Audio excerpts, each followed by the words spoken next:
Hello, my axolotls. Welcome back to another video. So we're going on to page 8 of the Worship Me Yandere Ticci Toby X reader story. So yeah.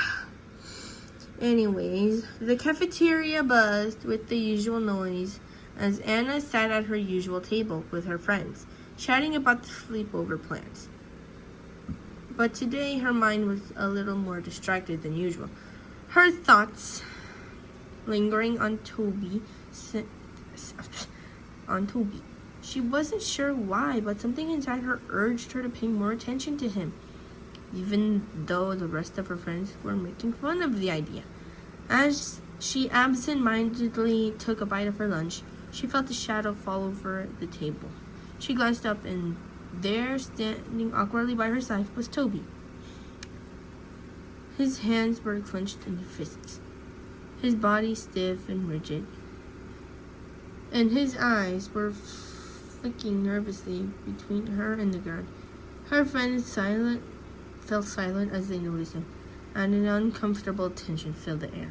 Toby's face turned red as he started trying to speak, but the words seemed to get caught in his throat. Hey, Anna, Toby began, his voice barely above a whisper, but it was loud enough for her to hear. Anna felt a strange mix of warmth and awkwardness as she looked at him, trying to give him a friendly smile. Hey, Toby, what's up? But before Toby could respond, her friends, Lance, Miguel, and the rest of the group exchanged knowing glances and snickered quietly to themselves. They weren't subtle about it either. Their whispers were loud enough for Toby to hear. Look at him. He's so nervous, poor thing, Lance whispered, though not quietly, though. Miguel rolled his eyes and muttered, loud enough for everyone at the table to hear. What's he doing here? Does he think Anna will actually date him? Toby's face flushed even deeper, his discomfort palpable as he shifted on his feet. He had never done something like this before. Normally, he stayed in the background, watching from a distance, but today, for reasons he couldn't explain, he had at least try. I wanted to ask you something, Anna, he said, fumbling with the sleeve of his hoodie. Unable to meet her eyes, his voice trembled, and the anxiety was written all over him. He had been rehearsing this moment for days, but now with all of her friends staring at him, he could barely hold it together. Anna noticed his nerves, and her heart ached a little. He didn't seem like the type to do this. He seemed so out of place, standing there, awkward, intense. She gave him an encouraging smile, hoping to ease his discomfort. Yeah, what is it, Toby? But before he could say another word, Sarah couldn't resist. She leaned forward and interrupted, her voice dripping with sarcasm. Oh my God! Hold up, I messed up. But before he could say another word, Miguel couldn't resist. He leaned forward and interrupted, his voice dripping with sarcasm.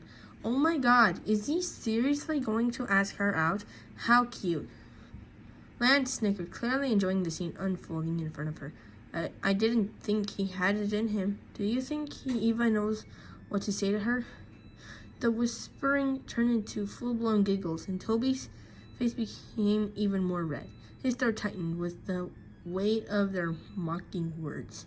He stammered, trying to regain some composure, but the laughs only grew louder.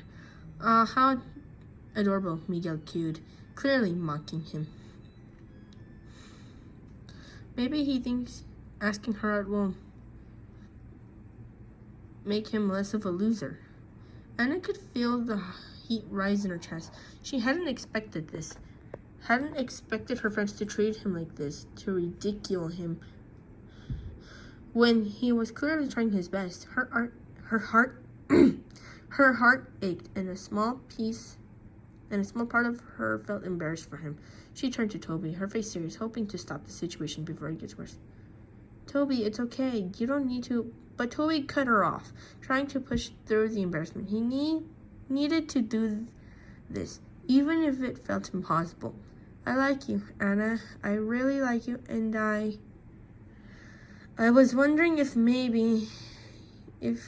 you wanted to go out with me. His words came out in a rush, his voice shaking, but they hung in the air like a fragile confession.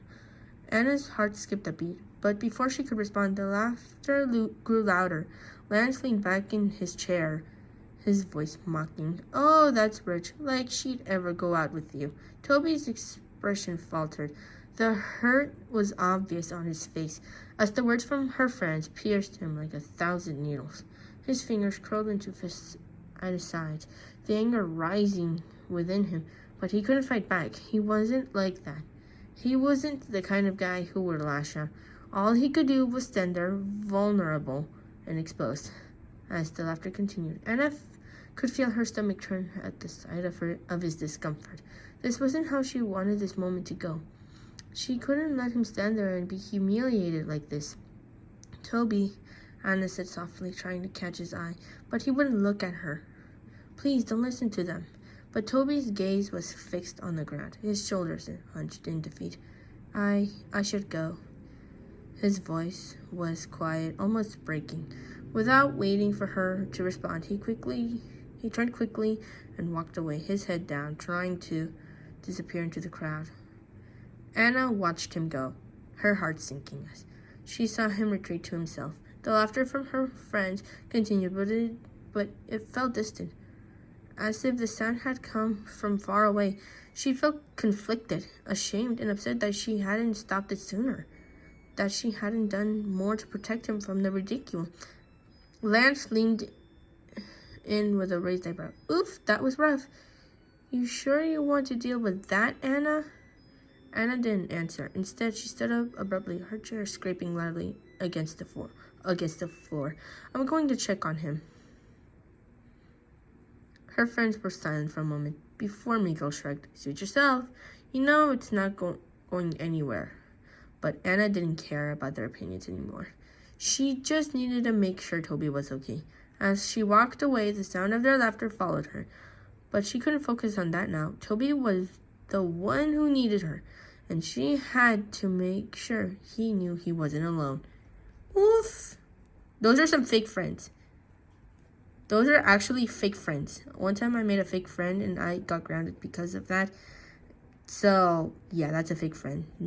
Always look for trustable people. Don't look for untrustable people. Because trust is hard to gain but easily destroyed. If you betray it, that is. Well, anyways, thank you for watching this. I'll make 2 more and then we're done with the story. So, yeah. Make sure to like and subscribe, and I'll see you on the next one. Bye!